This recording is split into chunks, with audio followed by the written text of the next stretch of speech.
ሰላም ይህ ሳቅ ስፖርት ነው። ሳቅ ስፖርት በሌላ ስራ ተመልሷል። አብራችሁን ቆዩ። 86ኛው ደቂቃና የአፍሪካውያን ቅዠት።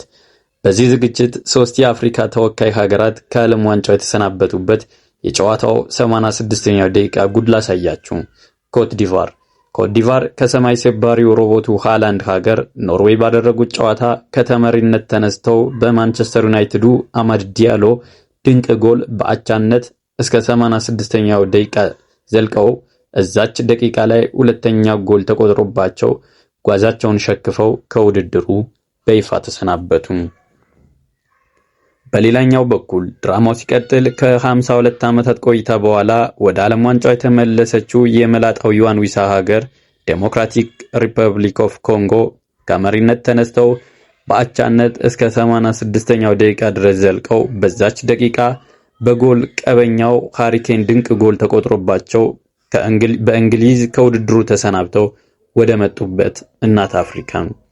ሌላኛው አፍሪካን በሙሉ ያስቆጨው እጅግ ሊታመን የማይቻል ካምባክ የታየበት ቤልጂማውያንን አስፈንጥዞ ሴኔጋሎችን አፍዝዞ የተጠናቀቀው የእኩለ ሌሊት ጨዋታ የታራንጋ አንበሶች የሳዲዮ ማኔዋ የወቅቱ የአፍሪካ ሻምፒዮን ሴኔጋሎች ተጋጣሚያቸውን ቤልጂየምን 2-0 እየመሩ 86ኛው ደቂቃ ድረስ መድረስ ችለው ነበር።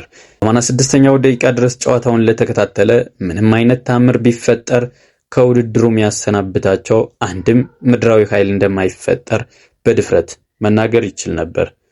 በቀላሉ አሸንፈው ወደ 16ቱ ተቀላቀሉ ብሎ ዓለም በሙሉ ሲጠብቅ የድራማው ሁሉ ጅማሮ 86ኛው ደቂቃ ላይ 2-0 ሲመሩ ዘልቀው በዚች ደቂቃ በሮሜዮ ሉካኩ አማካይነት አንዲት አቃጣሪ ውጤት ቀያሪ ጎል ተቆጥሮባቸው ነገሩ ሁሉ አብቅቶለት ከውድድሩ እጅግ በሚያሳዝን ሁኔታ ተሰናበቱ።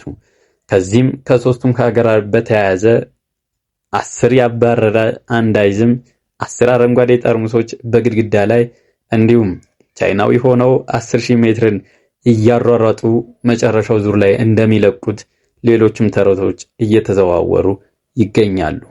ስትከታተሉት የነበረው ሳቅ ስፖርት ነው። በሌላ ስራ እስከሚመለስ አብራችሁን ቆዩ። መልካም ቆይታ።